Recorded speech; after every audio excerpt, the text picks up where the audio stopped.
à 13h, le carrefour de l'info sur Arabelle.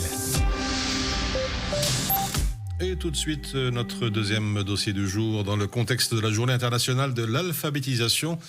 Demain 8 septembre, Lire et écrire Bruxelles organise une mobilisation contre la dématérialisation des services publics. Tout un programme, on en parle tout de suite, avec Anne Kopiters, directrice générale de Lire et écrire Bruxelles, qui est avec nous. Bonjour. Bonjour. Merci d'avoir accepté notre invitation. Alors, merci à vous. Deux grandes actions sont organisées pour sensibiliser à cette problématique. Tout d'abord, il y a une mobilisation dans l'espace public. Explication peut-être. Oui, tout à fait. Donc, nous nous rassemblons demain, 8 septembre, journée internationale de l'alphabétisation, comme vous l'avez rappelé, sur deux lieux à Bruxelles, que sont la commune de Schaerbeek et la Tour des Finances. Et effectivement, l'objectif de cette mobilisation est d'attirer l'attention du grand public, des pouvoirs publics et des politiques sur ce qu'on appelle aujourd'hui la dématérialisation des services publics. C'est-à-dire le fait qu'on va progressivement vers une suppression des guichets physiques à destination des citoyens et que progressivement ces guichets sont remplacés par des sites internet et des rendez-vous via des accès numériques. Lire et écrire, c'est une association qui lutte depuis les années 80 contre l'analphabétisme. Et de fait, notre public est très impacté par ces nouvelles politiques de dématérialisation, avec deux conséquences. La première, c'est vraiment la difficulté pour notre public de plus en plus d'avoir accès à leurs droits fondamentaux, et on y reviendra. Et puis, le fait aussi qu'avec cette fermeture des guichets, les associations dont nous faisons partie sont en train de changer de métier, puisque depuis, donc c'était un phénomène qui s'était déjà engrangé avant la crise Covid, mais qui aujourd'hui, avec la crise, on a été en plein dans cette réalité, et aujourd'hui, on ne sait pas très bien comment tout ça va évoluer, mais ça reste une réalité, c'est que nous sommes les relais pour ces publics qui n'ont plus accès à leurs droits sociaux, et donc nous devenons dans l'incapacité d'exercer nos métiers, puisque nous devenons peut-être, je vais le dire, peut-être, et on reviendra aussi là-dessus, des mauvais assistants sociaux, parce que ce n'est pas notre métier au départ. Voilà, donc c'est vraiment les deux risques. Donc c'est vraiment ce problème d'accès aux droits pour notre public et le fait qu'aujourd'hui, les associations n'arrivent plus à faire leur métier. Alors, quand on parlait de cette mobilisation dans l'espace public, place Collignon, à Schaerbeek, pourquoi le choix d'une commune et la commune de Schaerbeek ? Alors, on voulait mettre un point d'attention sur les communes. Donc il y en a 19 à Bruxelles, on devait en choisir une. Donc une commune, pourquoi ? Parce que c'est la commune dans l'organisation administrative belge qui offre les premiers services en ligne, en lien avec les droits des citoyens. Aujourd'hui, en Belgique, si vous n'avez pas une carte d'identité à jour ou si vous n'avez pas des papiers, des cartes de séjour provisoires à jour, délivrées par les communes, il y a une impossibilité de faire valoir ces droits. Et donc, on voudrait d'abord, avant tout, mettre l'accent sur la nécessité pour les communes de garder des guichets ouverts. Pourquoi la commune de Schaerbeek ? Parce que c'est la commune du bourgmestre empêché, Claire Failly, qui est notre ministre, pour rappel, notre ministre bruxellois de l'emploi, de la formation professionnelle, de la transition numérique et des pouvoirs locaux. Et dans ses attributions, aujourd'hui, dans ses objectifs en lien avec sa fonction de ministre de l'emploi, M. Claire Failly a toute une politique qui vise à imposer le numérique par défaut à tous les niveaux de pouvoir au niveau de Bruxelles. Et donc, ça se marque par deux éléments clairs dans sa politique. C'est le désir que Bruxelles devienne une Smart City 2024. Donc derrière ça, il y a l'idée claire de numériser un maximum de services par défaut. Et puis, il y a un travail sur une ordonnance numérique bruxelloise dont on ne connaît pas trop le contenu aujourd'hui, mais dont on sait aujourd'hui de manière très claire que cette ordonnance tentera d'imposer aussi le numérique par défaut pour tous les citoyens bruxellois. C'est donc, si je comprends bien, pour mettre le droit sur ce qui ne va pas, déjà au premier niveau d'administration publique, c'est bien cela ? C'est tout à fait ça. nous voulons vraiment, je le répète, attirer l'attention dans le cadre de cette journée internationale de l'alphabétisation. Nous voulons attirer l'attention des pouvoirs publics et des administrations publiques sur la nécessité de conserver des guichets ouverts pour notre public, mais également pour 40% de la population belge adulte. Ce sont des chiffres qui émanent d'un rapport récent de la Fondation Roi-Baudouin qui font face à la fracture numérique.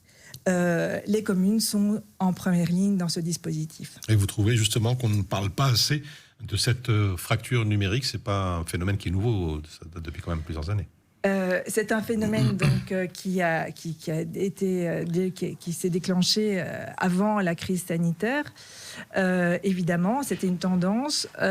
Et puis, il y a eu du jour au lendemain la période de confinement et effectivement une fermeture du jour au lendemain de tous ces guichets de première ligne qui se sont transformés en accès Internet et prise de rendez-vous par Internet.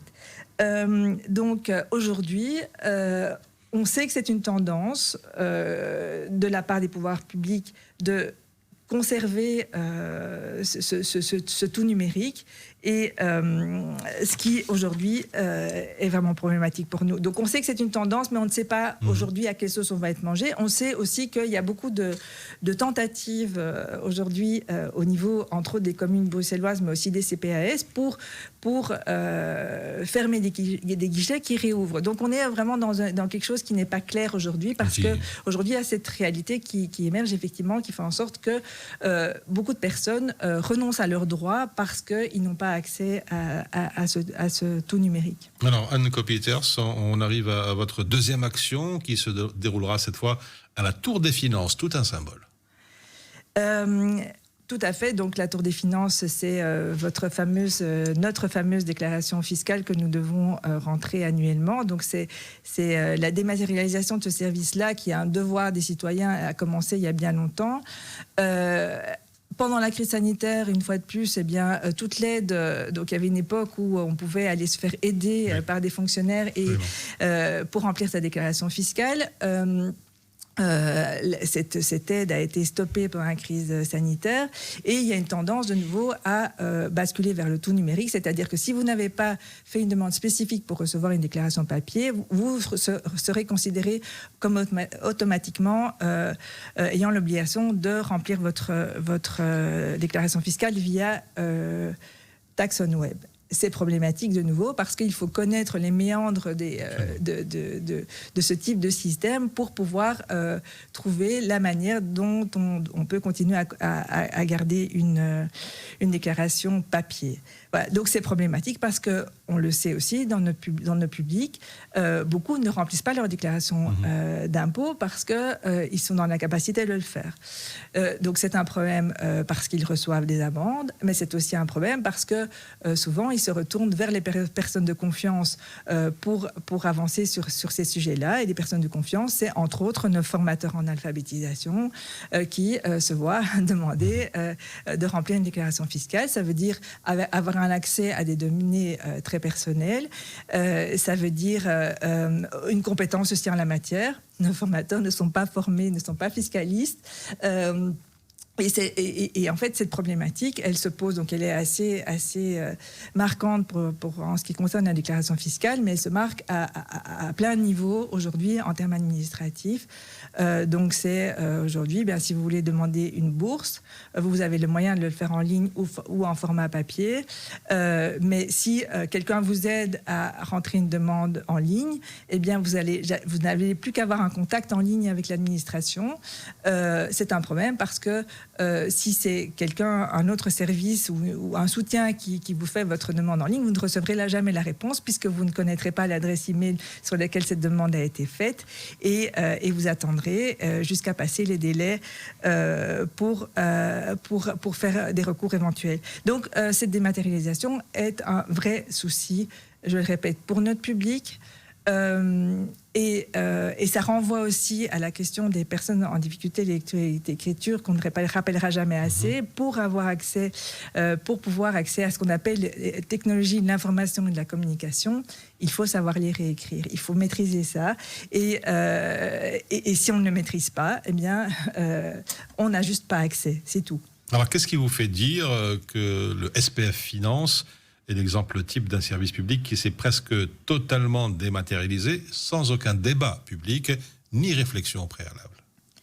Alors, parce que effectivement, on voit l'évolution. Hein, donc, à un moment, vous pouviez choisir clairement d'avoir une déclaration papier ou une déclaration via Taxon Web. Aujourd'hui, on dit que si vous ne réagissez pas, votre déclaration fiscale deviendra automatiquement une déclaration numérique. Est-ce que vous vous souvenez d'un débat sur ce sujet? Non, ce sont des dispositifs, des dynamiques qui s'engrangent d'année en année et à un moment, le citoyen est face à cette réalité-là. Alors, c'est pas parce que sur ce sujet-là, il n'y a pas d'espace de concertation qu'il n'y a pas d'autres dispositifs de concertation. En effet, par exemple, dans le cadre de Bruxelles Smart City 2024, le ministre Claire Failly a mis en place tous des groupes de réflexion sur le sujet. Alors, donc, et on le remercie, on y participe et les échanges, ils sont très intéressants. On reste quand même cependant très...